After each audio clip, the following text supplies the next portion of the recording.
entire franchise is because Maureen Prescott slept around. I mean, essentially. The picture of Maureen Prescott, she looks like a kindergarten teacher. Maureen Prescott is the hottest thing to ever happen to Woodsboro, California. Everyone needs a piece of that, and she's ready to like glue and color and like cut with safety scissors. I don't get it. I don't get it at all. Meet Sarah and Samantha. Two cousins obsessed with exploring the vast pop culture landscape, one recommendation at a time. In each episode, one clueless cousin shares real-time reactions as they navigate the twists and turns of a pop culture topic selected by the other.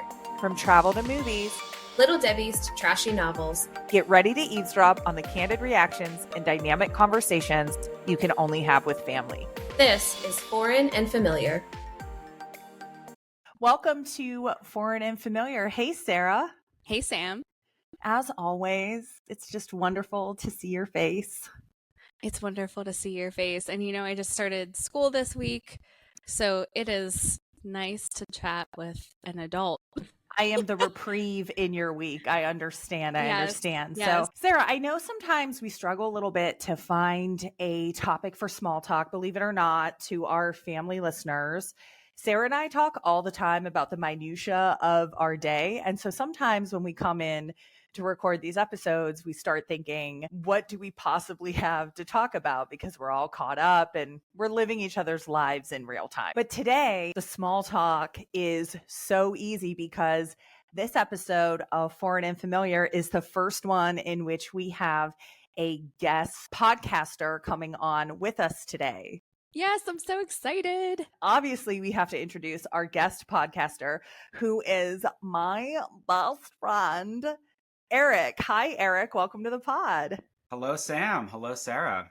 Hello, world. Hi, Eric. We're so excited to have Eric on the podcast today. I have known Eric since I was 14 years old. He was a little bit younger, 13. He was 13. We went to high school together. We were in AP statistics class together. We ended up going to overlapping a year or so in graduate school.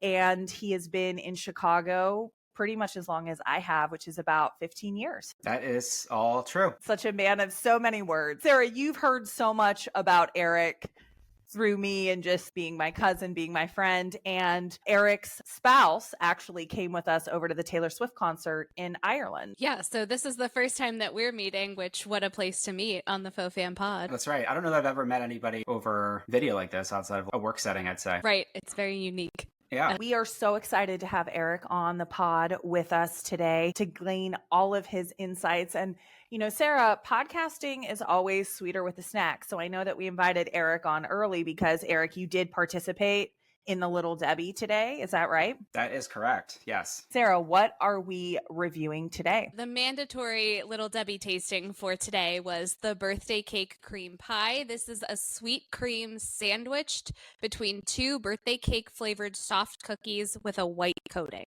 I like that they acknowledge that these are cookies and not necessarily cake. Yes. And I do think that that's an important distinction because it is a birthday cake flavor. Mm-hmm. So you would think that maybe there would be some sort of, I think it could be easy to figure out how there would be cake involved because interestingly enough, there are birthday cakes, which I know, Sarah, you're going to be testing here soon and it'll be a future episode. So they do actually have a cake version of this flavor profile as well. But this is the cookie cream pie sandwich. I feel like we're never really sure with some of these varieties. Is it technically a cake? Is it technically a cookie? There's a lot of crossover in the Little Debbie universe, but it's nice to know that these are officially cookies. They play fast and loose with the definitions, that's for sure. I actually really enjoyed this one. I was surprised that I did. I was expecting it to be cake or like an oatmeal cream pie. It was not very compacted and sandwiched together. The cookies were pretty big. I did like the birthday cake icing and confetti. Now, I will say I like birthday cake as a flavor generally. I thought this one was a pleasant surprise for me. It caught me off guard and I had to have 2 or 3 of them twist my arm to really get a feeling for what the treat was. I never had this before. I don't have a lot of Little Debbie in general.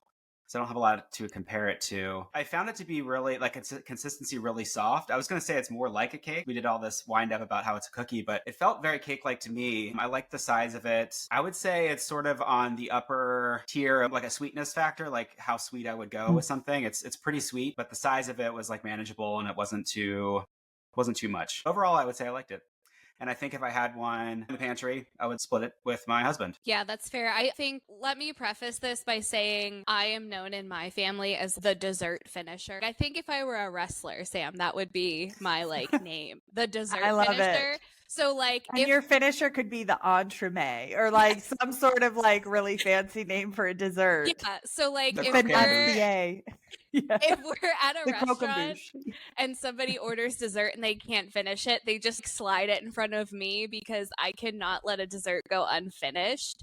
So I can eat an insane amount of sugar. So I have no problem with sweetness, but I did think this was quite sweet. This was on the sweet side for me. I ate the whole thing in one sitting, but I think I could definitely split it and do half at a time. I don't know what's happening to me, if I'm just, my tastes are changing, or It I don't could know. be that, but I also think that chocolate is very different from a sweetness perspective than white sugar That's or true. caramel or anything like that. Like you can have really deep, rich, fudgy chocolate brownies that I don't know that I would describe as sweet, even That's though it's true. a brownie. Yeah, and I do prefer chocolate anything most of the time, so maybe it's because it wasn't chocolate, I found it to be quite sweet. This was not my favorite by any means. I found it to be a little on the dry side. I don't think it was quite as moist as a lot of the cake varieties. Birthday cake is also one of my favorite flavors, so as far as flavor goes, I did really enjoy it. Speaking of birthday cakes, Sarah, I know that your birthday is right around Halloween, and so it could not be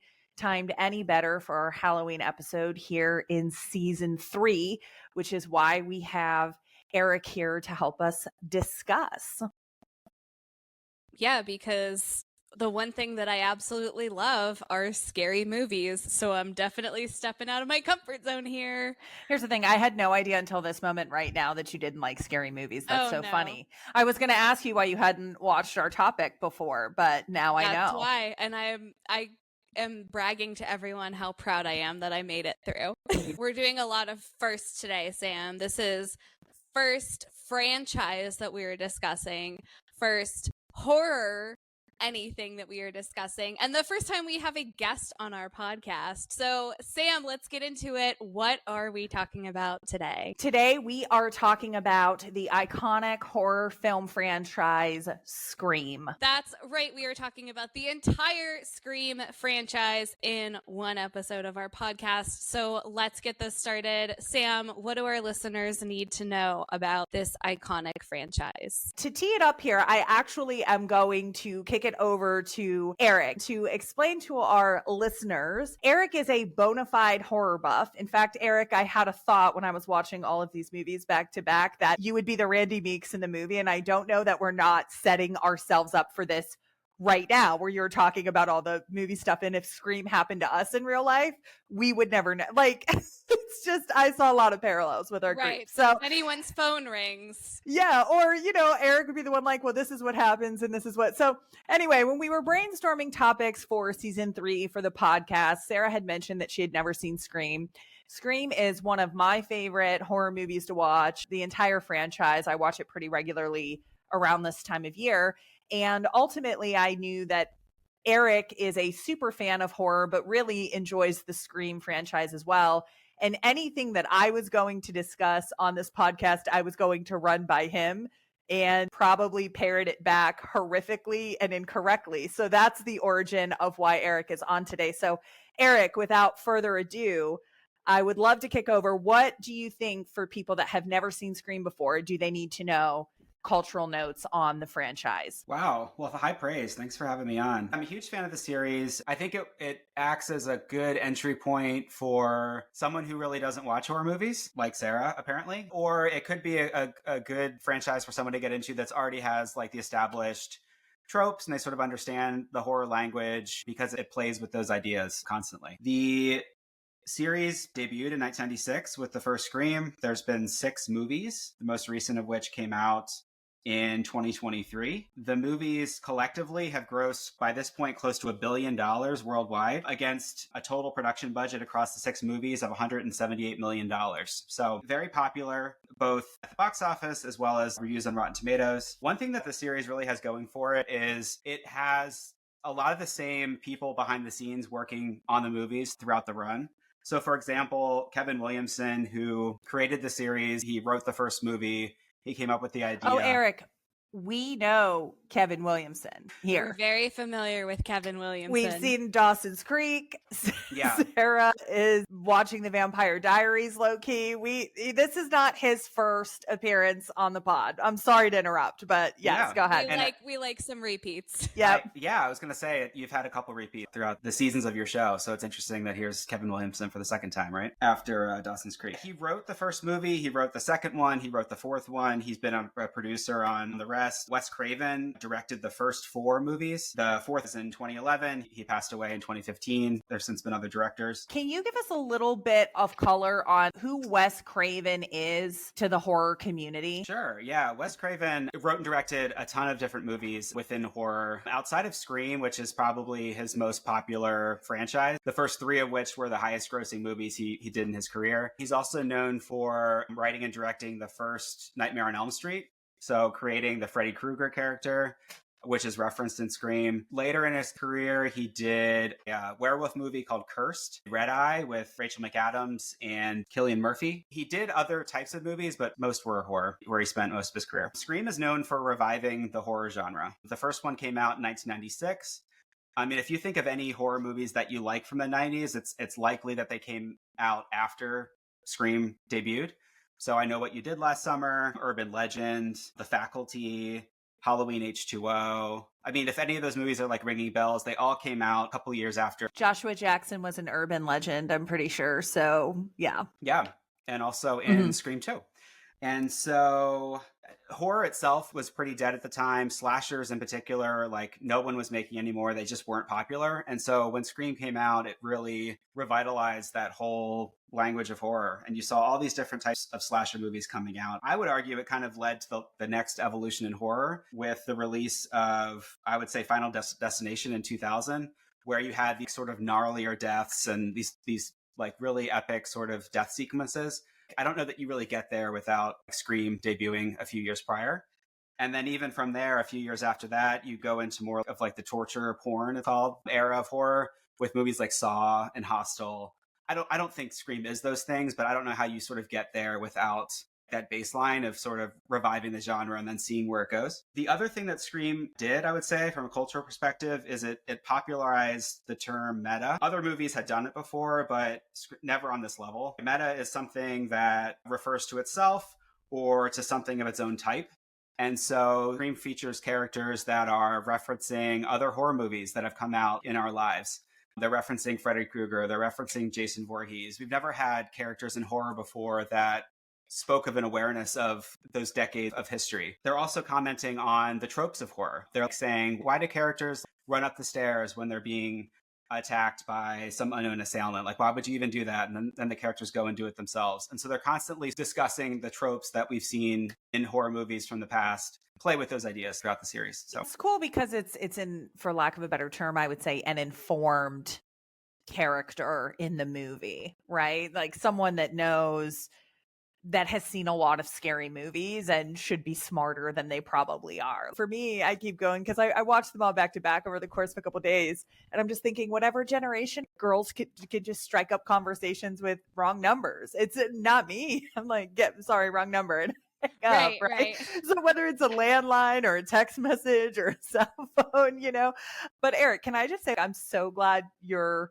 hearing on the podcast because it's just such good information that I wouldn't even know where to see. You should think about being a horror historian. Oh, I appreciate that. No, I love nerding out about Scream. I think it's a really great series. It's all like, if it was on any movie 1 through 6, like there's something in each one that I can take out of and like to see. Of course, I can like rank them in different ways. They all have something to say. They're all interesting. They're well made.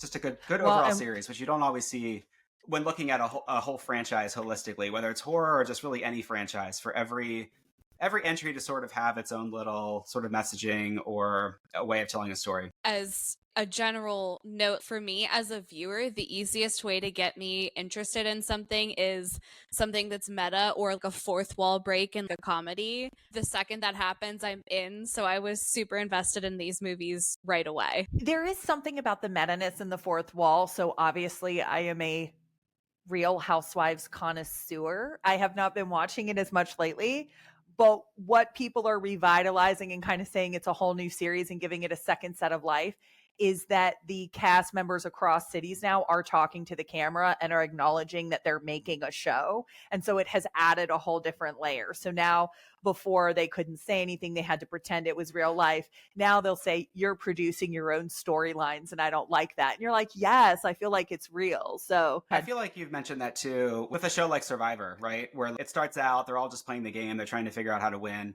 Obviously, that show's been on for a long time now. And so now they sort of might reference other seasons or say, I want to play like this person. And you're sort of playing with your own history, you know? yeah, it's all fans that grew up watching the show, and Jeff Probst now comes out and asks them who their favorite player is when they start. And so it's a little bit different. That was really awesome. I do have just a couple cultural notes to just set the stage here before we dig in, because there is a lot. We are going to make it through all 6 movies. We are committed. We are here. There are so many people that are in these movies. I was going to read off the laundry list. I decided it would be a better listening experience to maybe break them up in which movie they are at. But really, it's almost if you were any type of who's who young, sexy actor in the 90s, in 2011, and now, you are somehow involved in the Scream movies, but specifically in the 90s. Additionally, I just wanted to talk really quickly about the release schedule. The original Scream was released in December of 96, Scream 2 in December of 97, Scream 3 in February of 2000, Scream 4 in April of 2011. So a nice 11-year gap between 3 and 4. Scream 5 in January 2022. So again, another 11-year gap between 4 and 5. And then Scream 6 came out in March of 23, with 7 set to begin filming on December 24. Eric, to your point, when we talk about Kevin Williamson, and again, I know we just kind of fangirled out over him a little bit. He is also, I think, on this new one, Scream 7, it's going to be the first time he is directing the franchise. So that's very exciting to kind of see what he can do with it. Yeah, I think it's great that he's becoming that involved again. He's been an executive producer for the last 2. He was brought in by the new team of the new writer-director team that did 5 and 6. They wanted him involved. He is Scream, and so I thought it was great that they asked him to be a part of it. So the only other movie he's ever directed was 1999's Teaching Mrs. Tingle. That's a good one, though, too. Have you seen that? Yeah, it's a little obscure. It wasn't a huge hit or anything like that, but it was one of... Is that Katie Holmes? Yeah. See, so he puts all his people in stuff. Yeah, and then also Seventh Heaven's Barry Watson was in it too. So, but that's the only other movie he's ever directed. So it's very untested, but he knows the series. He created it. So Barry Watson. I mean, wow, what a throwback. Sarah, do you remember? Because you are a little bit younger than us. I think you likely would have missed the first original trilogy. I don't know how old you may have been when 4 or any of the new ones came out. What has been your experience with the Scream franchise? As far as memories of anything Scream related, I was actually texting with my parents to fact check this, because I feel like I owned a Ghostface mask at some point as a child, and I don't think I had no idea why. Did they confirm that you had it? They weren't sure. It was either me Okay. or a cousin that I was very close with. One of us had it because I remember wearing it, but I had no idea what it was from or why it was the thing. I think I just thought it was a generic Halloween costume and it looked cool, and Halloween was cool, so I wanted to wear it. Honestly, I think what has kind of piqued my interest over the last couple of years has been working at Steel City Con, because there are so many celebrities and big names in horror that are there, and in speaking with the attendees and just kind of hearing them talk about why they're there, what they're getting signed, who they're excited to meet, their experience with these different franchises has really kind of made me interested in it, at least from a cinema perspective. So I was really excited to dive into this, and I don't know, maybe I'll try to branch out a little bit from here. I will tell you, Eric has a subscription to Shudder, which is the horror streaming service. And over the past couple years, him and his husband have been watching horror. And I come along, but I definitely have a much lower threshold. So, Sarah, what I'm saying is there's plenty of room. It's very inclusive. You can find good slasher and horror I can find without kind of being at the level that maybe Eric and Thomas are. You don't need a Shudder subscription is what I'm trying to say. Horror is an inclusive genre. Eric, maybe you can make me an entry-level list. My threshold is like Scream, The Munster, the original Addams Family. Yeah, I would. That's where I live. Yeah, I would love to. I can put something together for you. Yeah, awesome. I'll take those notes and come up with something. Cool. Well, as I'm sure you can imagine, we have so much to cover, talking about all 6 Scream movies, so we will get into all of that as soon as we come back from a break. We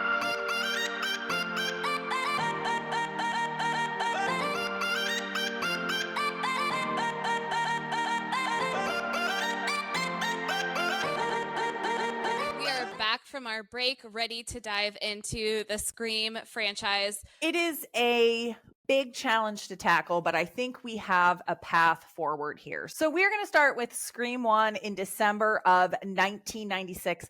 My subheadline for Scream 1 is the foundation that starts it all. The role of Scream in the franchise, it's the origin. It's the beginning of what's happening. It's the impetus of events that are going to affect the entirety of the remainder of the series.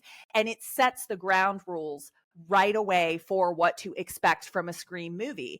And what that is, right from the beginning, is a scary phone call and a voice of Ghostface with a girl home alone. And in Scream 1, it's Drew Barrymore. So we zoom into Woodsboro, California, which until yesterday I thought it was North Carolina. So maybe I'm just confusing my Kevin Williamson stuff. I don't know. I can't even say Woodsboro, right? So what do I know where it's at? The second time I watched it, I convinced myself it was Connecticut, even though I knew it wasn't. So we're all over the going place. on. Right. So we zoom in and we have Casey Becker, played by Drew Barrymore, who is popping some popcorn and gets a phone call on a landline. A landline. There's no answering machine or star 69. And she picks up the phone and she hears the iconic voice of Ghostface. So I'm going to play a little bit of Ghostface right now for our listeners. What's your favorite scary movie? I don't know. You have to have a favorite. What comes to mind? Hello? Look, I gotta go. Wait, I thought we were gonna go out. Nah, I don't think so. Don't hang up on me. I told you not to hang up on me. What do you want? To talk. Well, dial someone else, okay? You listen, you little bitch. You hang up on me again, I'll gut you like a fish. Sarah, if that was the voice on the other end of the phone that you picked up, how long would you talk to that person? You know, I'm so glad you asked, Sam, because I do have notes on this. That let me just say that anytime I get a call from somebody that I don't know, I don't even talk to that person. I just hang up. I am fairly certain I would have said hello, heard their voice, and just hung up the phone. Now, I Google the number that is calling me while they are calling me to determine if I pick up or not. So I have a follow-up question to that then. If the phone keeps ringing, would you continue to answer it? I mean, I don't know. Listen, once he tells me he's going to gut me like a fish, I'm calling the police. I think. Now, they're in rural California. So I don't know. I think what's kind of so scary about this first part of the scene, at least for me, is he's just kind of chit-chatting with her. And she's just like a naive little high schooler. And then it seems to just go awry all of a sudden. Like, what does he say? I want to know who I'm looking at. Is that what he says? Yeah. Yeah. Yeah. And she's just like, what did you say? That's not what you said, you know. And then he's at like, that yeah, point, then he's like, I want to know who I'm talking to. And then she's just like, that isn't what you said. And that's kind of where it all changes. You know, cell phones were just starting out then too. And so you have to kind of put yourself in that place to think, well, where's he calling from then? Like, how can he see her? Not everybody has cell phone then. So it wasn't like that mainstream. So Right. So he's torturing her, obviously psychologically torturing her, and finally comes into the house. And I was really kind of struck on this. This was a pretty brutal fight and a pretty brutal scene. Yeah, it was. I mean, of course she lives in a house with the most doors ever that she has to spend 5 minutes running around to lock. But I was shocked at how I don't even want to say gruesome, because it's not like it was really that gruesome, but for what this movie is, it was a lot. I think for her to be the opening kill was like such a surprise and caught anybody who saw it at the time, the opening weekend, completely by surprise. She was advertised as the star. She was on the poster. She was in all the TV spots. And then to see that who you thought as the main character dies in the first 10 minutes, it leaves you with a feeling of like, well, where does it kind of go from here? You're kind of like on your heels for the rest of the movie. Anything can happen and no one is safe. That's for sure. I think that the most unsettling part of the kill for me is that her parents are walking in the front door while she's walking around the side, and it's so close. And actually, Eric, you mentioned some of Kevin Williamson's other projects. That happens to Sarah Michelle Gellar's character, and I know what you did last summer too. She almost gets out of the alley and he gets her right. And like Ryan Phillippe is like walking right there. And then let's talk about the weapons. If I could sum up Scream in 3 words: phone calls and knives. The weapon in Scream overwhelmingly is a knife. And I think they set up just kind of how brutal and personal these murders can be right at the beginning. Yeah, it's like it's a hunting knife. Knives in general are a very personal way to kill somebody, but it's like a hunting knife, which I don't think a movie had really done before, or something like that's like so handheld. Let's talk a little bit about the killer. So Sarah, were you aware that Ghostface was the killer in Scream, that's the one that's associated with the franchise? Yes, I did know that going into it. I think what's interesting about Ghostface is he's a little bit creepy, but he's cartoonish. Obviously, he's played by multiple people throughout the course of the franchise, which kind of keeps it fresh. I think the scariest part is that anybody at any point could go out and buy a hunting knife in a Ghostface costume and take on that persona. And a voice modulator. High octane from the beginning. Drew Barrymore ends up hung up by a tree in the first 10 minutes of the movie. All bets are off. We are then introduced to main character throughout the entire course of the franchise, Sidney Prescott, who is played by Neve Campbell, who at this point in time in the 90s was best known as Julia Salinger from Party of Five. She really played a very straight-laced high school student that a lot of people could relate to. So I think the casting of her in Scream was really of the time. And I think that it was a little bit different from what she had been exposed to. So she's in Woodsboro. I'd describe her as the stereotypical troubled teenager. I mean, I think she's got a legitimate reason. Yeah, no. I'm after I said that, I was like, oh, it makes her sound like she's like a member of the Breakfast Club. That's not quite what I meant. Her mom has passed away. I don't want to give any details for later on in the movie, but she's living with her dad, who is working what I would assume is some sort of corporate job that requires travel. Typical film teenager. Being pressured by her boyfriend to lose her virginity. What a sleazeball. Yeah. You see that a lot in movies, right? So, but yeah, I mean, has the trauma of a mother who has died and was sort of battling through that at the start of the movie. This movie is 30 years old, so we're just going to say who the killer is right now, or one of the killers is her boyfriend. And while I was watching this, because I think Scream does a really nice job of, when I'm watching it for the first time, I don't know who it is. And Sarah, I would love to know who you thought it was as we go through all these movies. But then on a rewatch, I think it's so obvious who it is that I'm like, why didn't I know who it was? To me, his pressuring her to have sex and date raping her is much more offensive than him killing everybody. I mean, he's literally saying, it just hasn't been the same since your mom died. You know, you're not giving me hand jobs. It's just kind of, it's a lot. It's a lot. He like sneaks into her bedroom and is like, oh, okay, I mean, I figured we could do over the clothes action if you're not too prude. God, you know what I mean?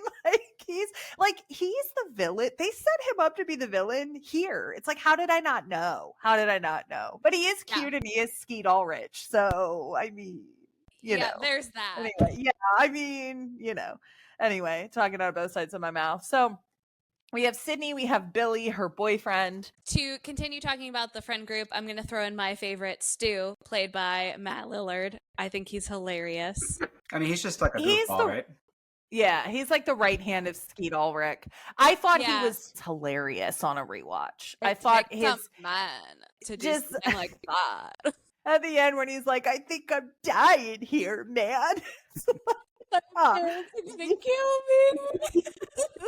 Yeah, he really commits to the role for sure. We have Stu and his girlfriend, Tatum, played by Rose McGowan. She has a pretty gnarly death. I would not say that it makes my top 2, but it's a pretty gnarly one with the garage door closing on her. I think if you were to ask somebody, have you seen Scream? And they said no, they'd probably still know about the garage door. It seems to be something that like a lot of people know about. It feels like it was an iconic part of the 90s. Yeah. Next part of the friend group is Randy Meeks, who is being played by Jamie Kennedy, who would be the Eric in 2024. Eric, did you see any of yourself in Randy, or is that just me? I guess a little bit. You know, he's like the nerdy guy that works at the video store and is sort of talking to the audience, not talking to them directly, but sort of helping them along with what's happening in the story, kind of setting the table, what tropes are occurring, what to look out for in a horror movie. He's kind of just there to assist with the storytelling part of the movie. That's the majority of the characters. We have a couple other ones. Henry Winkler plays the principal. I forgot that he was in that as well. And then you find out a little bit as we're going in through the movie that Sydney's mother didn't just die, she was murdered, and she was murdered brutally. There is an interesting dynamic that's here because Cotton Weary, who is played by Liev Schreiber, is pinpointed by Neve Campbell as the murderer of her mom. She supposedly saw him leaving their house the night that she died wearing a coat. That coat was then found in his car at a later date with Maureen Prescott, her mother's blood, all over it. So we do have Liev Schreiber and Cotton Weary popping up a little bit here and there. Now, getting into the rest of the main cast here, we have Gale Weathers. Gale Weathers, it took me until the end of the first movie to realize is played by Courtney Cox. I don't know right there. Let me tell you, I sat there taking notes while watching this movie, writing down every other actor's name, and I'm sitting there going, she looks so familiar. I could picture her in different things, and I could not think of her name until I saw the credits. So I don't know why that was such an issue for me. It's number one, it's Courtney Cox, so I am going to start there. It's so easily Googleable, and I was on a plane. I couldn't Google it. Okay. That's very surprising to me. I bet you if Courtney Cox ever heard that, she would die a little bit on the inside. So we do have Courtney Cox, who was at this time at her peak playing Monica on Friends. How would you describe Gale Weathers other than she looks remarkably like Courtney Cox at certain angles? Gale Weathers is like tabloid journalist of sorts. She is out for the next big story that is going to make her a household name on the local news. She's very assertive, very career oriented. She's always looking to further her career and in like a takes no prisoners sort of way. From a moral perspective, like she has no problem sort of lightly breaking the law or bending the rules, I should say, to sort of get herself further in her career. And we kind of see that throughout the series, which we'll get to the other movies. She actually literally advances in jobs and roles, which is true to the character. I think people are way too harsh on her. I think she is who she is, and I think that she's a consistent character the whole way throughout. But I do think that people are really, really kind of tough on the Gale Weathers character. Other than Courtney Cox, the two finalists were Brooke Shields and Janine Garofalo. Eric, could you imagine Janine Garofalo as Gale Weathers? Wow, I actually had never heard that before. That's fascinating. No, I think Courtney Cox is so well cast, it's really hard to see anybody else in that role. She's probably my favorite character of the whole thing. Wow. Okay. She can take a punch, and she does. Throughout the entire franchise, whether it's Nev Campbell or Jenna Ortega or anyone else, she's got an iron jaw or something. She just takes it and comes back and finishes her point. So, props. She's a career woman. Dewey Riley. I'm just going to interject and say Dewey is my favorite character. Played by none other than former WCW champion David Arquette. Facts. Yeah, he held the title, didn't he? I think so. It's all the worlds colliding. Okay, Sarah, what is it about Dewey that makes him your favorite character? So Dewey is the deputy sheriff of Woodsboro. I think he's the best worst cop. That's what I love about him. He is, I think, always trying to do the right thing and protect the people that he really cares for. And I think he fails miserably every time, but his effort is totally worth praising. And I love Dewey. He does seem to be a non-factor anytime he is involved, but he's definitely, I think, the heart of the series. Which cracks me up because I know later Sydney says a couple of times she just feels safer knowing that Dewey's there. And I'm like, why?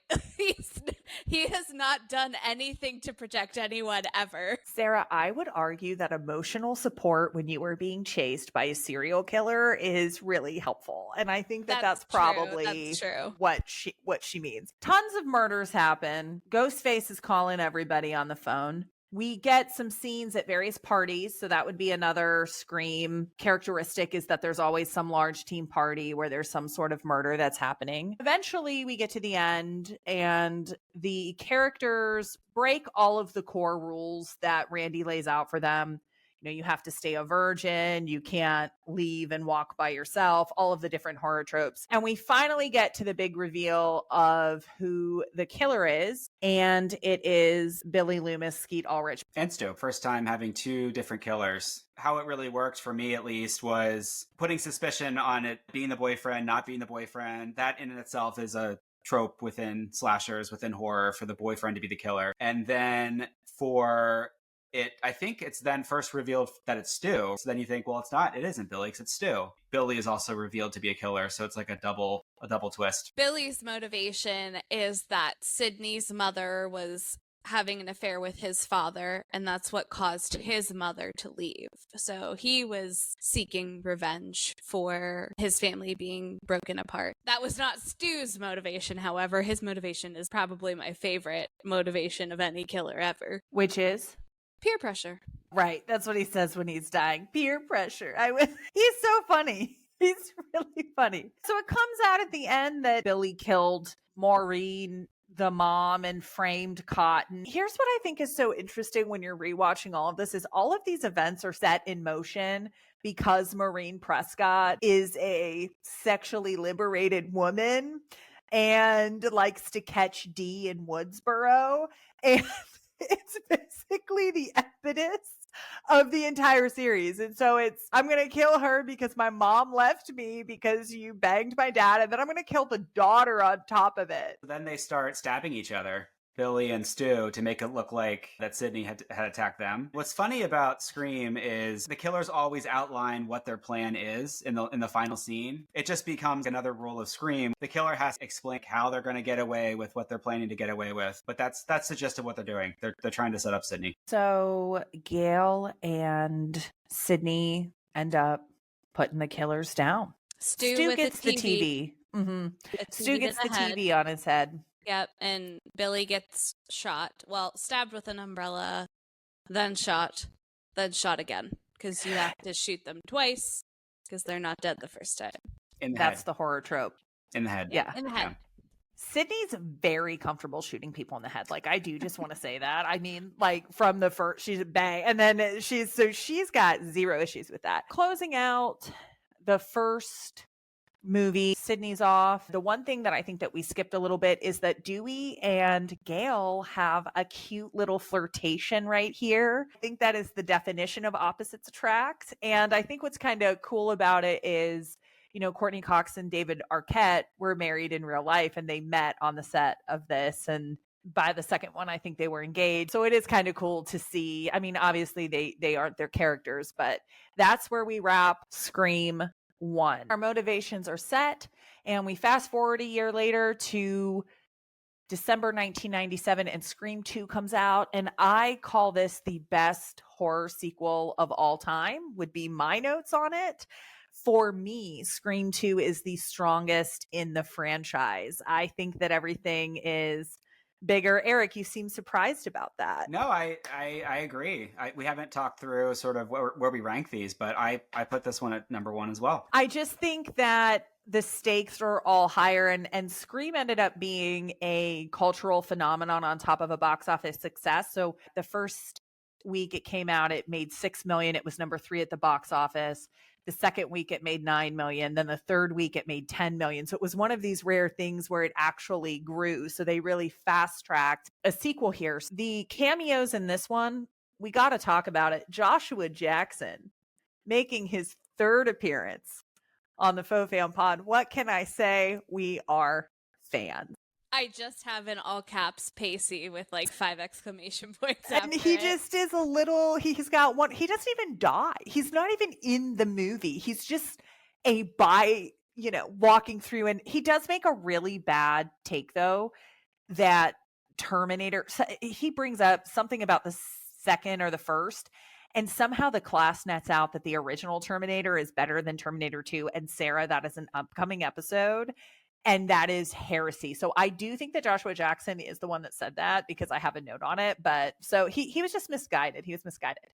We have Sarah Michelle Gellar, Timothy Oliphant, Jada Pinkett, Omar Epps, the Steppenwolf's own Laurie Metcalf, a.k.a. Aunt Jackie from Roseanne, my bae. Love her. Yeah. It's a cast that's filled with television actors. That in and of itself carries the tradition of horror, always casting from television because it's cheaper, but like also these actors are just, they're known quantities, like they're on TV all the time. We need to talk about the opening kill. This is a little bit different than the first one. What the sequel does right away that I think is so smart to set up the remainder of the franchise is they introduce the stab movies. Smart about introducing the stab movies in the Scream franchise is that the stab movies are based on the events of the first movie, because the first movie happened in the characters' real lives, obviously. It introduces another layer of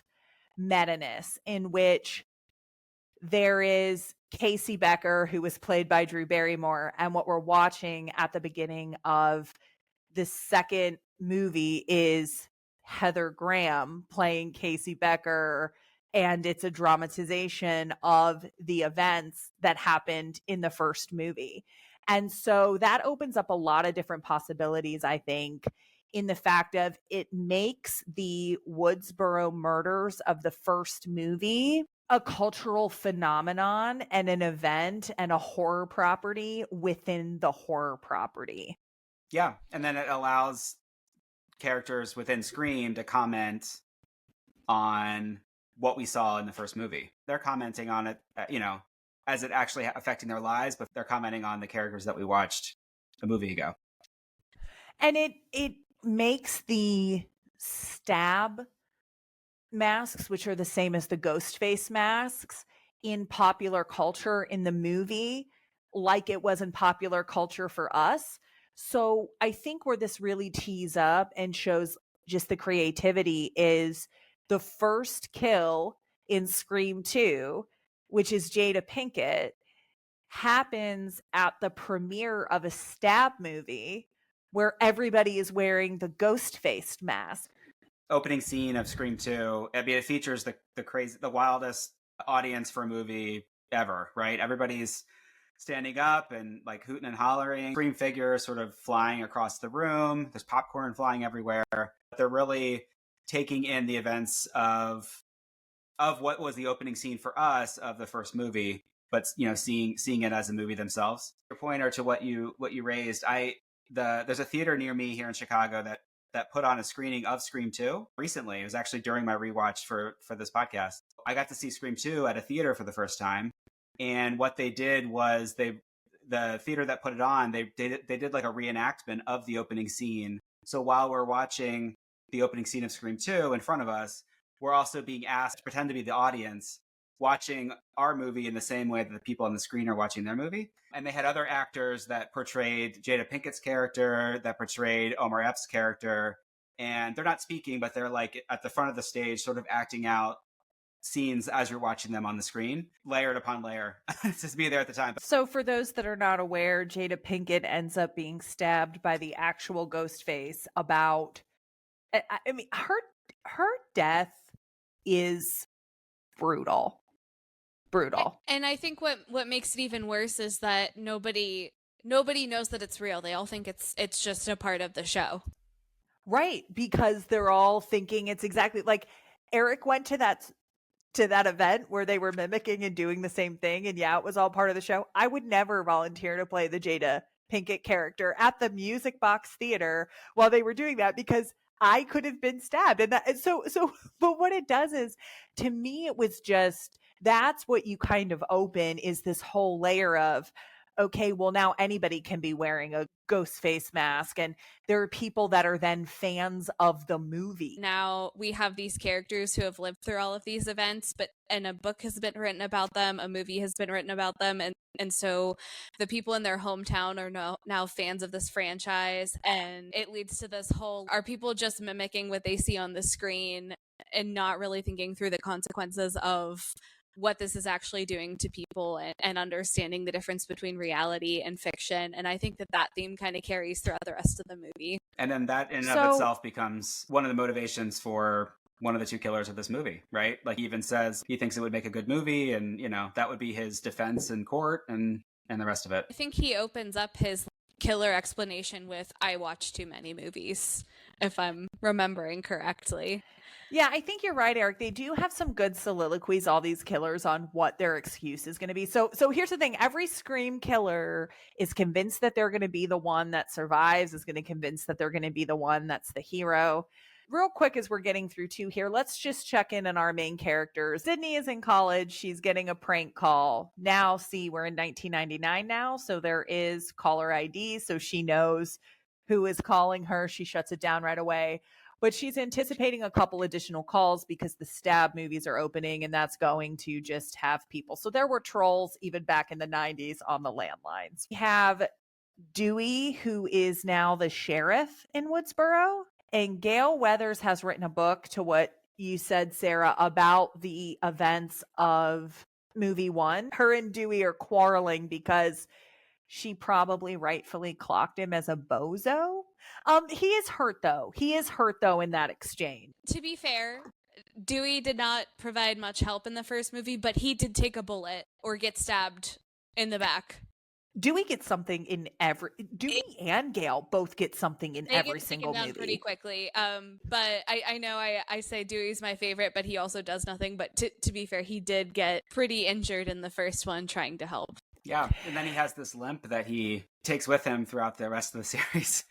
Commits to it, I think the biggest thing about Dewey in the second one is we get introduced to his theme, which I'm going to play a little bit of it right now for our listeners.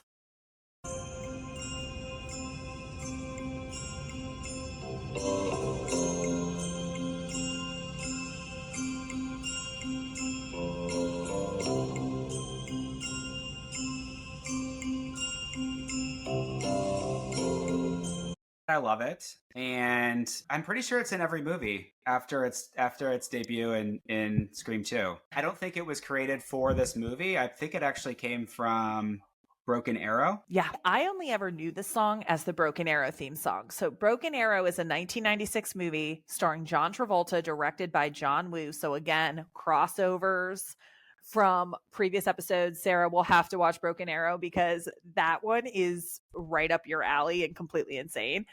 So when I heard it in the Scream movie, that song is actually titled Broken Arrow, and it's by Hans Zimmer. Oh, And they put it in as a placeholder, and the audience liked it. Of course, I went on Reddit to see what people thought. And one person did say, which is just so ridiculous, I have to share. Someone said, the way that I bridge the gap is I just like to think that Dewey's a big fan of the movie Broken Arrow.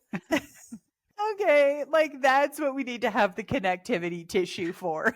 Scream franchise is why that song appears in multiple places. Murders start happening now in a college setting. The scene with them in the car trying to get out when there's a car accident and Ghostface is like knocked out in the front and they're climbing through the passenger side was stellar. It always just makes me, I mean, I've seen it a million times and I still am holding my breath for it. yeah, it's suspenseful. Right. I was on edge. I was on edge the whole time. And correct me if I'm wrong, but they both make it out of the car. I was like, any minute now, she's going to die. And they both made it out. Yeah. But she does die shortly after. Yeah. I mean, that death is really that's Sydney's fault. I mean, that death is on her for wanting to go back and see who Ghostface was. But one little note on that too. So Kevin Williamson wrote I Know What You Did Last Summer. And that was originally actually in that he wrote that for that movie. And I don't know if they ended up shooting it or it didn't make it into the movie, but he always liked it. And so he then, because it didn't end up there, he put it in this movie. I think another big scene and a big character loss we have is Randy Meeks, Jamie Kennedy's character, who is the one that's laying out all the rules. And the way that he goes, I mean, he goes in the middle of broad daylight when everybody is looking for the killer. And I could not help but laugh. All of a sudden, these three guys with a boombox come and they're like dancing and like around when he's being murdered, and like that's a sign of the time. That was shocking for me. I expected him to go at some point in the franchise, but I didn't think it would be this early on. Backtracking a little bit to the first movies, I think I clocked Billy as one of the killers from the beginning. I was not surprised by that. But toward the end of the movie, they're slowly eliminating people until we're left with Stu and Randy. And I think suspicion is equally shown on both of them. Here's Randy with all the knowledge of like what a killer should do. Once Randy was the good guy, I thought he would kind of stick around. So the other thing that we need to check in on is Cotton Weary as well. So again, he's the one that was falsely accused and then was subsequently cleared because Billy Loomis ends up being the one that killed Maureen Prescott in Scream 1. You know, I'm not really a Liev Schreiber fan. I just don't really care for his type of stuff. I think that this storyline with Cotton Weary is the best part of the movie, and I think the best part of the first couple movies, because I think it adds, there are just so many tensions. Like, yes, there's a serial killer, but he is also trying to have Sydney do a sit-down interview with him to help clear his name. So yes, he's been cleared, but he wants to get in with Diane Sawyer. And he is a little bit of a loose cannon, but he also has this like gentle giant side of him where he's like, oh, I would never hurt you, Sid, but he does lose his temper, but it's kind of justified because he went to jail for a year and his reputation is completely sullied by her incorrectly identifying him. So I think the tension of him, he just adds such a chaotic element. And honestly, I feel like that additional kind of layer is something that for me is missing in the later Screams that I think I would enjoy, because I do think it kind of moves into a much more of just a straight slasher type. I liked the layers in these first couple movies. I think that's what makes them special. Yeah, that's a great point. It kind of slowly reveals itself. And you have to kind of remember, conversations and sort of what happened versus sort of everything being told up front. Well, and he comes to be such a big, unlikely ally at the end. The killers in this are Mr. Young Timothy Oliphant, Mickey, who I thought made an excellent villain. Me too. I'm a Timothy Oliphant fan. He was ready to go. He was going to blame the movie. And the other killer is my girl, Laurie Metcalf, Chicago's own Aunt Jackie from Roseanne. I love that she was the killer.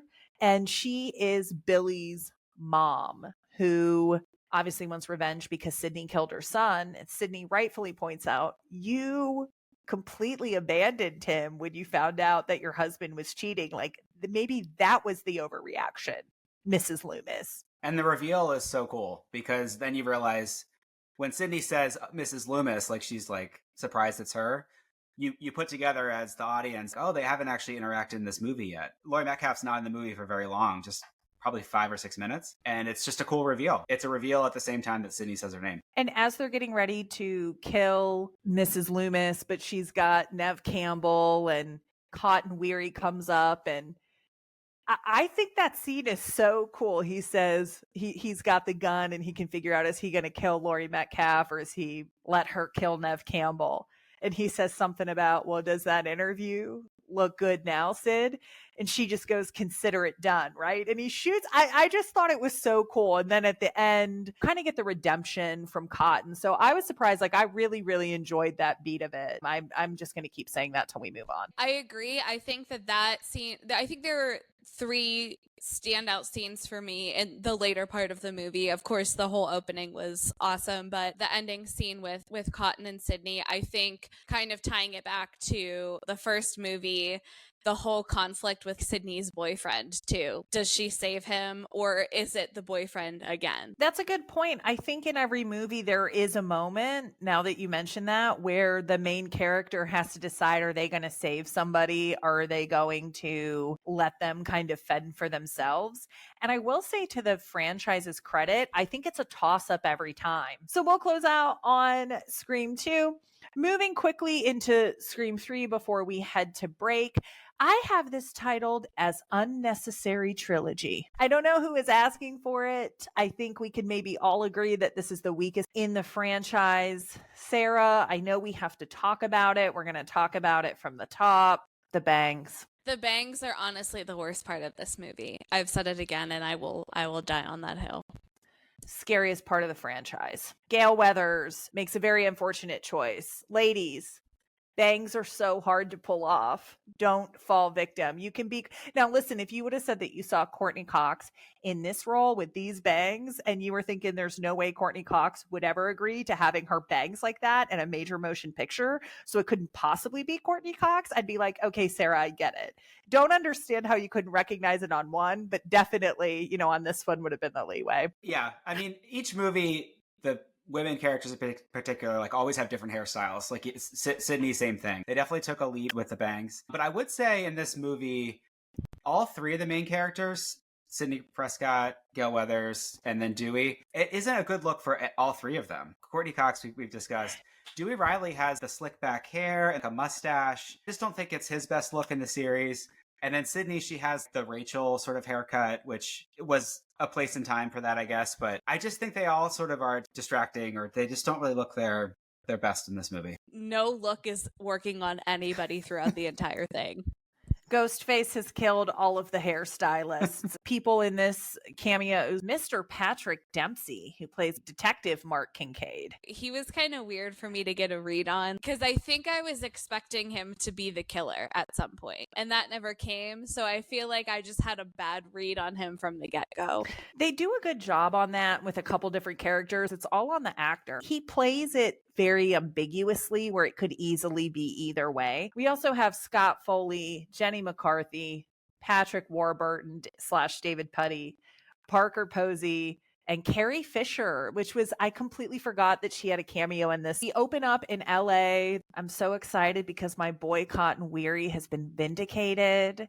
He is now a talk show host. Unfortunately, Cotton and his girlfriend fall victim to Ghostface. Can we talk about the name of his talk show? 100% Cotton. Didn't see that. I thought that was so funny. Like, I laughed for way too long about that. After Cotton dies, of course, the whole gang is alerted. Where Scream 3 is set is in LA, and it's surrounding the making of A Stab. They recreate Woodsboro on studio lot. All of the characters that eventually die are the actresses playing Sydney Prescott, the actress playing Gale Weathers. Eric, did you want to chat a little bit about Parker Posey? Because I think she's a bright spot for you, if I'm remembering correctly. Yeah, I would love to. She plays the part of Gale Weathers in Stab 3 and just really hams it up, and a very hammy version of the character that we're familiar with in Gale Weathers.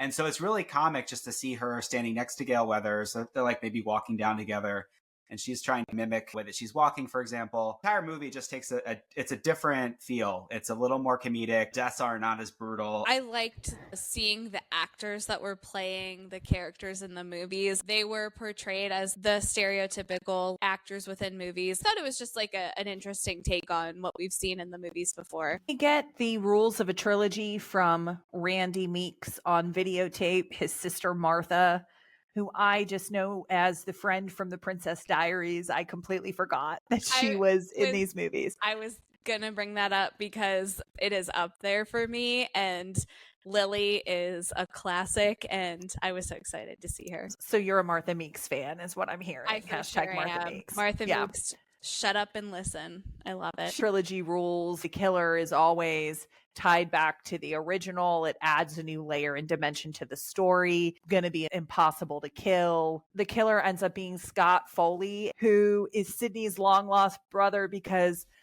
Maureen Prescott, skank that she is, sleeping around with somebody else, had a baby. She got rid of him but raised Sydney, and now he wants to so he wants to kill Sydney. I mean, it really wasn't great. It wasn't great. That takes us through the first Scream movies through the year 2000. We absolutely have to kick it to break. We will pick up and we will power through the last three movies on the other side.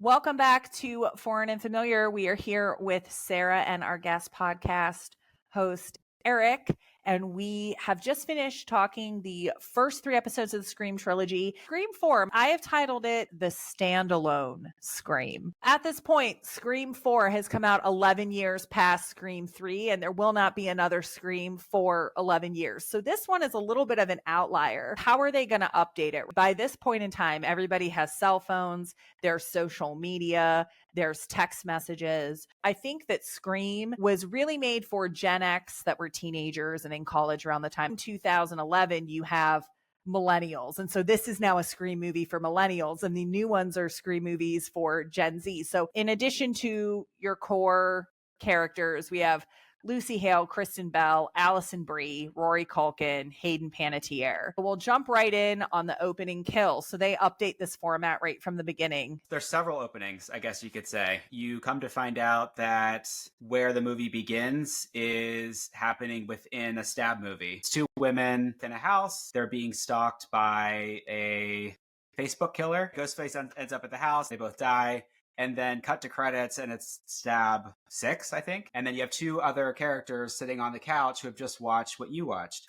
And then they're commenting on the state of horror and how silly it is that you have all these characters that are commenting on what's happening in front of them, which is what Scream up to that point had been. And then the one character in that stabs the other. It's, again, another stab movie. And then it heads to who are actually the main characters, who have just watched Stab 7, I believe it was. They're within their own house as well. And then Ghostface goes and attacks them. It swerves a few times, just all within the first, 10 minutes. You pretty much get 6 deaths for the price of 1 in the beginning of Scream 4. I had such a soft spot for Scream 4. I think 2 is the best, but I think 4 might be my favorite just because my girl Kirby, Hayden Panettiere, is my favorite character in the whole series. I'm a fan of hers in general to begin with, but she is, for the first time, I think, in the Scream franchise, a female that knows all of the horror tropes and is a big horror fan. She's just really very confident in the role, and I really, really liked her character a lot. I think the scene at the end when Charlie is taped up and she's going through and answering all the questions, she's crying and she's just saying them all in a row. I think that's a really, really powerful and underrated scene in the Scream franchise. I'm trying to think what Ghostface's question is, but he's like, in what horror remake? And then she just starts rattling them off. And there's been so many of them. It's hard to believe that there have been. Scream 4 is kind of like a reboot, a remake of Scream. And it's sort of a commentary on itself, too. That is what this movie is. I do think they did a good job of updating this. So, for example, there is now a Ghostface app. So people can call each other and sound like Ghostface, which that exists. It has right to. now. The film nerds are obsessed with live streaming, and there's a lot of focus on followers and doing things for fans. Emma Roberts is the killer in this. She's Nev Campbell's cousin, and her entire motivation is that she wants to be Sidney Prescott, but Sidney Prescott in 2011, where she can have fans and followers and monetize and be famous, that Sidney didn't even know how to be a horror victim correctly because she got notoriety but not fame. She stabs Sidney, and then it's like a prolonged scene where she's beating herself up, and you kind of think, so she's the one that I think of all of them is the closest to getting away with it. She was so close, and the level of commitment to beat herself up that meticulously, like she really thought, if I were in a physical altercation with somebody, what would they be doing, and what, like, she pulled out her own hair, like a chunk of her own hair. It was crazy. She's in the hospital and Dewey's there, and he's telling her Gail and Sidney might make it. And in my mind on the rewatch, I was thinking, oh, Dewey's setting her up. They know she's the bad one and he's setting her up. And then that's not the case at all. He literally is just completely being a nice guy to her. And then she beats him within an inch of his life. 90-pound Emma Roberts beats Dewey within an inch of his life with a bedpan. Okay. And so, of course, Gail and Sidney then have to take care of it. And I thought that was actually a really cool kill. The defibrillators to her temples at the end of 4. I mean, that was a little bit of a break of the trope. Yeah. And like them repeating the word clear a few times, but in different ways, was really effective. But yeah, to go back to your point, Sam, about her being the closest to getting away with it as the killer, I think Kevin Williamson, because he came back to write this movie, I think his plan was for her to survive. But Scream 4 was box office disappointment. He never got to make the next movies that he wanted to make. I heard in an interview where in 5, he wanted Jill Roberts alive. She's in college, so kind of like looking like Scream 2. I think Nev Campbell was supposed to be at the college as well, maybe teaching there, but has like amnesia about what happened in 4, like doesn't quite remember it. And then someone starts to go after Jill. And so then it becomes like a killer versus killer movie, was I think his original plan. And then Scream 6. That sounds awesome. Yeah, it sounds amazing. That sounds awesome. And then Scream 6 was going to be a very Gail and Dewey centric story, like a love story, or sort of just to kind of cap off their relationship. None of that came to be because Scream 4 just did not perform well. That's disappointing. That sounds like it would have been great. To your point, we don't get another Scream movie for another 11 years. So I will say 4 I got a soft spot on. It is a nice standalone. Scream 5 is the beginning of a new trilogy, otherwise known as a requel. Sarah, had you heard the term requel before? I don't think I've ever heard that term before. I hadn't, but it made so much sense. I had never heard of the term before, and I don't know if this movie sort of popularized, but yeah, it describes a movie that is the 5th or 6th movie away from the first one, and everything, the events of the newer one always tie back to the first movie, right? And so some of the examples that they listed off in Scream 5, the sort of new trilogy of Star Wars movies, right? Where those sort of all tie back to the first. You have characters from the beginning that are also appearing in the newer movies. It's a mix of a reboot and a sequel. So it honors the past, but that's in the history, but they're trying to establish new characters and new motivations. And to your point, Eric, Sidney, Dewey, and Gail are the legacy characters. So they're Right. kind of in as mentors to help the new crowd. In this new trilogy, we have Melissa Barrera, who plays Sam Carpenter, who, I'm sorry, is a terrible actress and cannot hold a candle to Nev Campbell.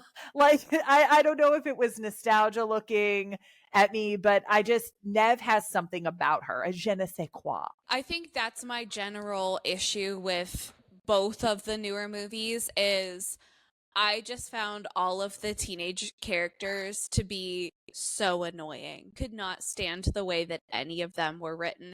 Jenna Ortega being the exception, but I do just really like her as an actress, so it could just be bias on my part. I've been thinking about it a lot. So Kevin Williamson did not write any of these two movies. Is that correct? He didn't. So I wonder if I just prefer his writing style, which is funny because I know when we did Dawson's, I was like, these children don't ever talk like this. So I don't know if I think it's maybe that I prefer to watch teenagers who are more mature because in my real life, I am dealing with teenagers that are not mature. In general, I found them all to be so annoying. Well, that's the thing is, are we just old? And do we prefer And how there's that too. Yeah. Do we prefer how Kevin Williamson writes teenagers because he's always written teenagers as we were as teenagers? I mean, this is definitely a Gen Z Scream for sure. We have the opening kill, which I completely forgot that it subverts the trope, right? So a requel, it honors the past, but it changes a few different things. The fact that Jenna Ortega is the girl in the beginning, I thought I had completely forgotten that because I know she plays a big role in both of them. So I think it subverts the trope right away in the sense of she survives that first killing. And that's the first time at any point in the franchise that somebody makes it out through the first kill. I think these newer ones, more so than the ones before 1 through 4, like really plays up like what a Scream movie even is, and sort of just has all these different scenes that sort of they want to check the box of like, okay, we have to have the party scene, right? We have to have an opening kill, but we're going to do it and like subvert it. And so it's very conscious of the rules of just what makes a Scream movie a Scream movie. Unlike the original Screams where you are piecing together some of the relationships from some of the interactions, they really tell you a lot. And I think that that's okay. I think it's just the style of movies that are being made now, and they have 5 movies behind them, so they don't have to get into a ton of exposition. It's new characters. They're establishing new characters. But right away, you find out that Sam Carpenter, the main character, is Billy Loomis's daughter. So I guess Billy Loomis, when he wasn't busy with Sydney or killing Maureen Prescott or any of that, knocked up somebody else, and Sam was the result of that. And then she never got to know him because obviously he was killed by Sydney. So I will say this, I do think that Scream does lean very heavily and unnecessarily on familial connections, right? So Roman in Scream 3 is Sydney's brother. Jill in Scream 4 is the cousin. These 2 new twins, Chad and Mindy, are Randy Meeks's nieces and nephew, right? Sam is Billy's son. I don't know that you necessarily need that, especially because you've opened up a world of Stab, where I think if you wanted to really requel it, how I think I would have done it is it could be anybody in any town that is mimicking the Stab movies, and you're bringing in the legacy characters to help solve it, right? So I don't know that I need all these obscure familial ties. I'm going to be honest, I was not buying the whole Billy Loomis's daughter thing. I thought that was a really dumb storyline because there's no way Stu was planning any of what happened. He was just along for the ride. Billy was definitely the mastermind, and I don't see him having time to do anything else. He was obsessed. And so I don't think he would just be out sleeping around with like a bunch of other people. Sarah, he wasn't getting any from Nev Campbell, and he is a teenage boy. Nev Campbell, you're right, but I don't think that he necessarily needed that at the time. I think he was so into killing all these people, that was probably enough. So I don't know. Right off the bat, I was just like, okay. Well, and then when she told, so I forgot a lot of 5, when she told Jenna Ortega, like, I confronted mom about dad not being my dad, and dad overheard, and dad ran away, and I'm the reason. And I'm like, all of these parents in Woodsboro are just, first of all, people sleep with people, right? Cheating is a thing. All of these parents in Woodsboro just like, oh, you're not my kid, bye. Or, oh, you cheated on me, I'm just gonna like, they're abandoners in Woodsboro.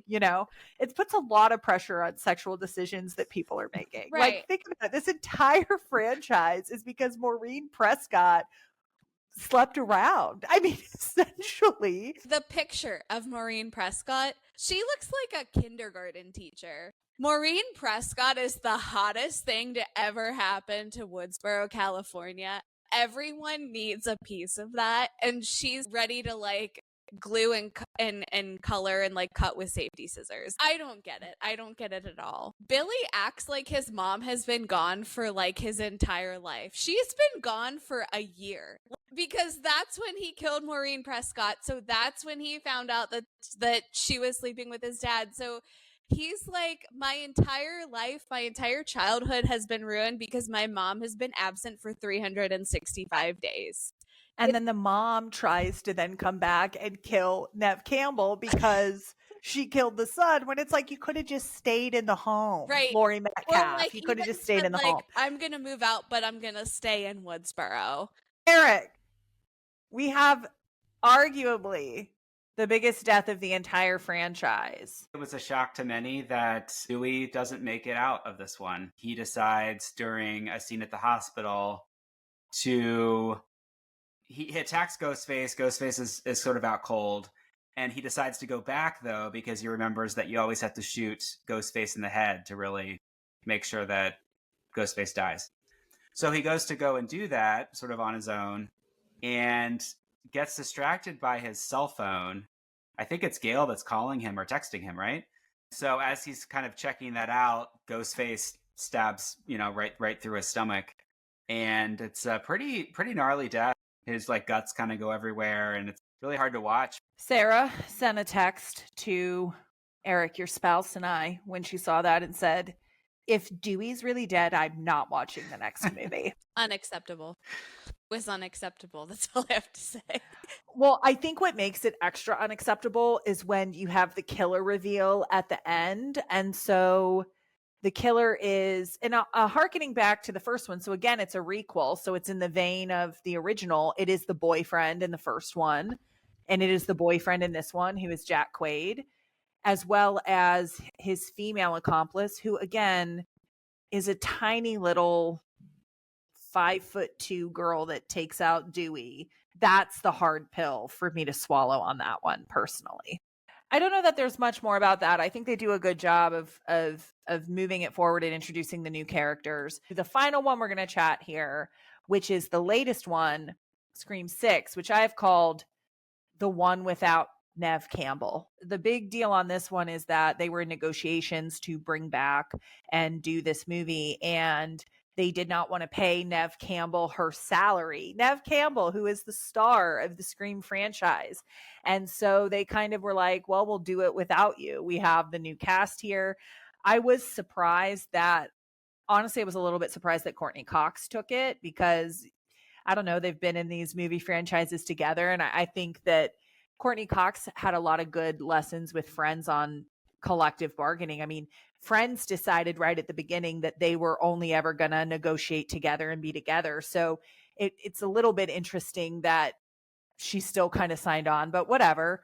So we are now in the sequel to number 5, the sequel in the requel series, and we don't have a Nev Campbell in it. The opening kill. Samara Weaving, who ends up as the opening kill. And she's been in a number of horror movies. It was actually really great to see her in this. She's also in a movie on Netflix called The Babysitter that I think is really, really funny. Actually, that might make my list of what I give to you, Sarah, of movies to watch. And she's worked with the guys at Radio Silence quite a bit. They did a movie together called Ready or Not, which came out maybe 5 years ago. Radio Silence being the writer-director team, and then she was the star of that movie. So she ends up dying in the opening scene, but what made the opening sort of so like remarkable and different is right after she's killed, the ghost face who kills her takes his mask off. which had never been done before. It completely moved the setting to New York City. So out of California, out of Woodsboro, I cannot say that, out of Woodsboro. It works for me. I thought it felt super fresh in New York. The scene in the bodega where Ghostface has a gun.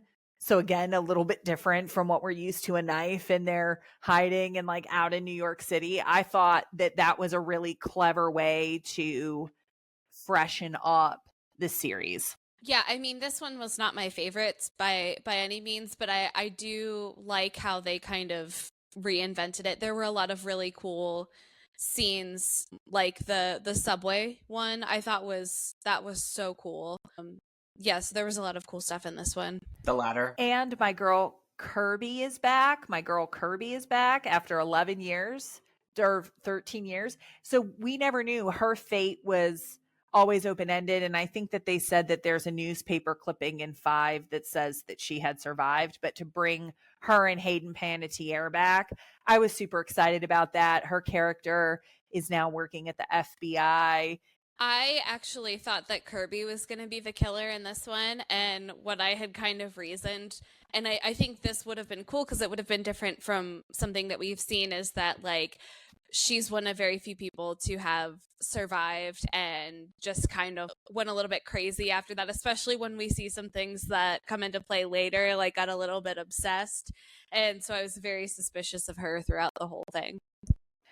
And that would have been another first. That would have been the first time that a survivor and a good guy had turned into being a killer. So they did kind of cast on that in the first 3 Screams. What's so great is from the jump, they're telling you anybody can die, right? Drew Barrymore dies right away. Jamie Kennedy dies. We've killed Dewey.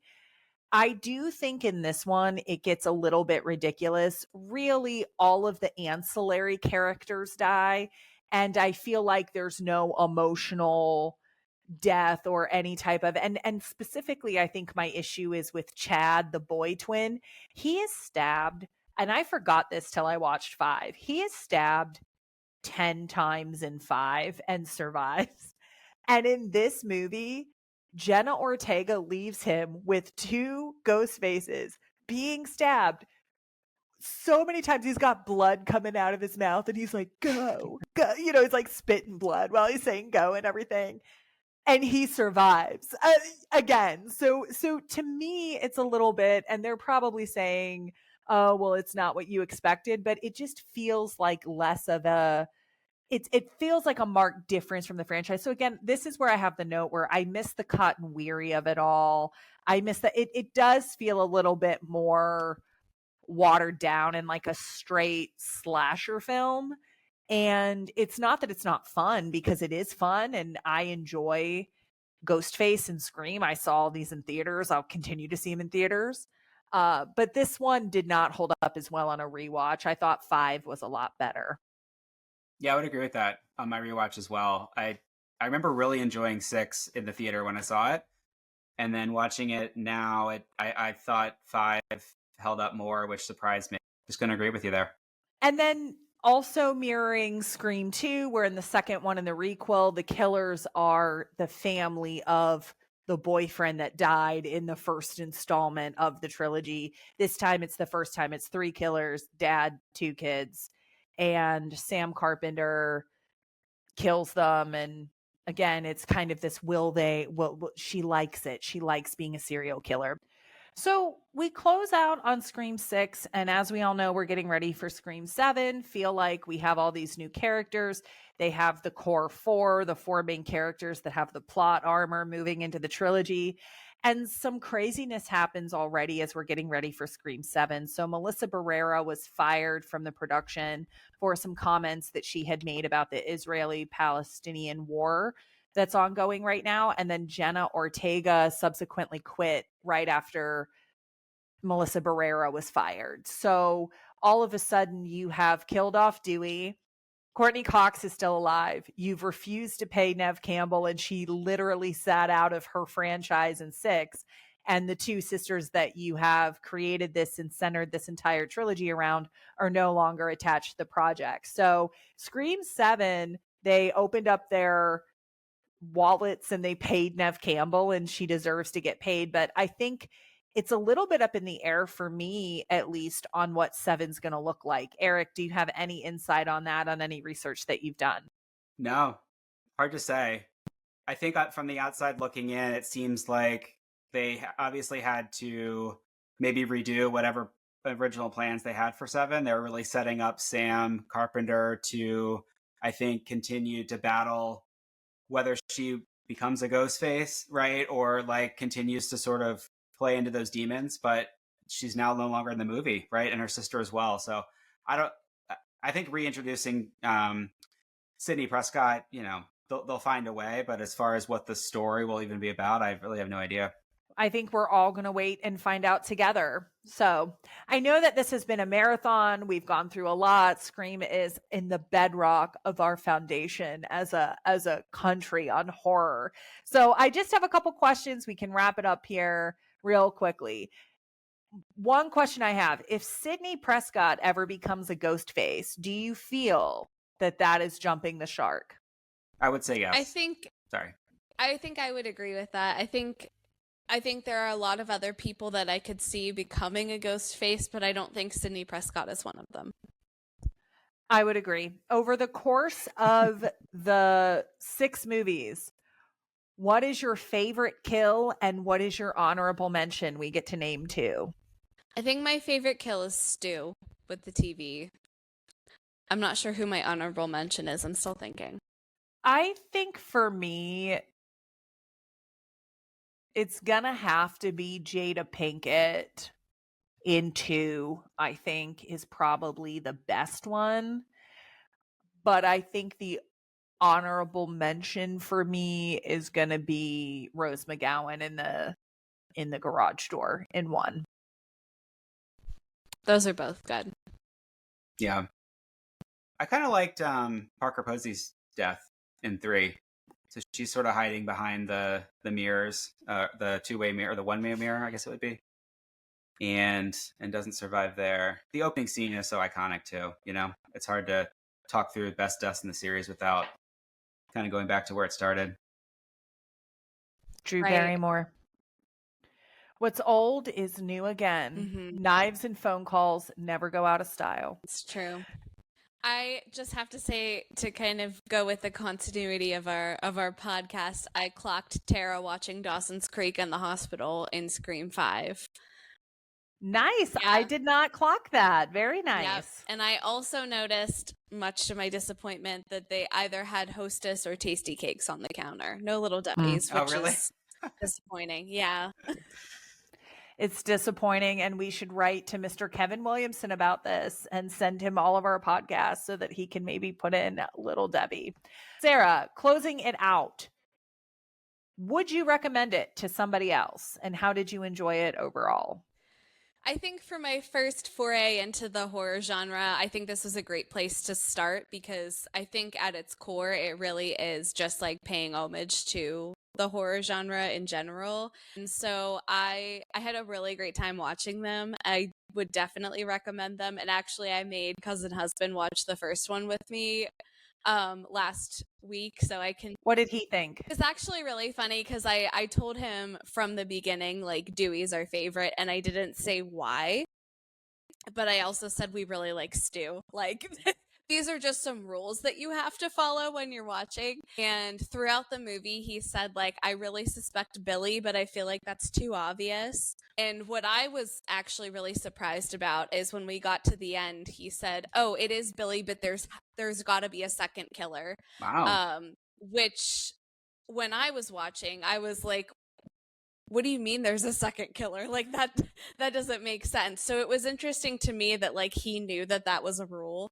Is he going to keep watching it? I think so. I think he's going to keep watching it. I'm probably going to have him watch at least the second one because I think he'll really like that one. While we're at it, one quick question. What is your top 2 favorites in the series? I would say 2 and 4 for me. 1 and 2 for me. Yeah, I would go 2 and then 1. Sarah, what would you compare Scream to a Little Debbie snack cake? How would you rate it? Okay, this is a very specific snack cake comparison.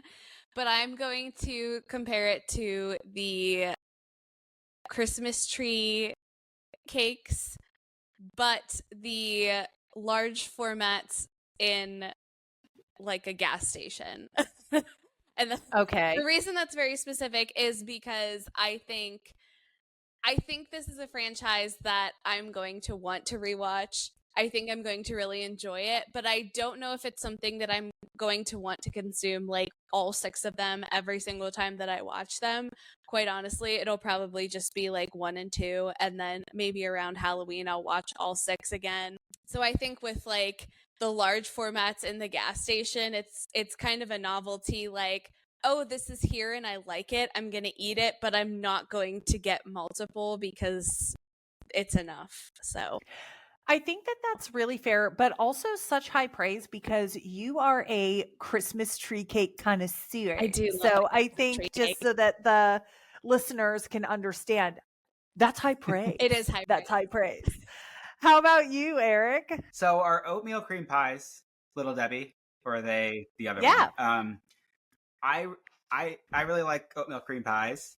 I think that they're delicious. It's a good consistency, always there when you need it, kind of thing. I guess I would compare it to that. Also, to be honest, I don't have a full framework of like, I don't have the experience of Little Debbie that you guys bring to the table. So I think no matter what, though, no matter how many Little Debbies that you've tried or not tried, you like the oatmeal cream pie, and that's not going to change. So I think that's a fair rating. On my end, I would compare it to a cosmic brownie because I will throw 4 of them down my gullet in one sitting at any given time if I am in the mood for it and or it is in my house. So if Scream is on, 31 Nights of Halloween on ABC Family, I will sit no matter what one's on, what time's there. Then I'm like, well, I might as well watch the next one. Might as well just watch the next one. So they are cosmic brownies for me. I love them. I loved rewatching them, and I will always go to the theater for them, and I will be there opening weekend for 7 just to see what they do. That is the episode for Scream, the franchise. If you have any thoughts on the franchise, want to tell us what your favorite movie is, what your favorite character is, please hit us up on Instagram at FauxFamPod, and we will be back next week with another episode. Thank you to our special podcast co-host Eric today for joining us and sharing all of his Scream knowledge. yeah, thank you for having me on. We'll This was see. a lot of fun. You're the best. Listen, I clock things like this, having my BFF of 25 years and my lovely Sarah all together under the list of things that I didn't even know I could pray for. So it's been great. Thank you so much for coming. Thanks for eavesdropping on us. If you can't get enough of the Cousin Chronicles, head over to Instagram and follow at FauxFamPod for more in-depth info and behind-the-scenes details. Or email us at foreignfamiliarpod@gmail.com. Foreign and Familiar is a Flynn & Flynn production. The theme is Colorful by Allerlie von Nicolai.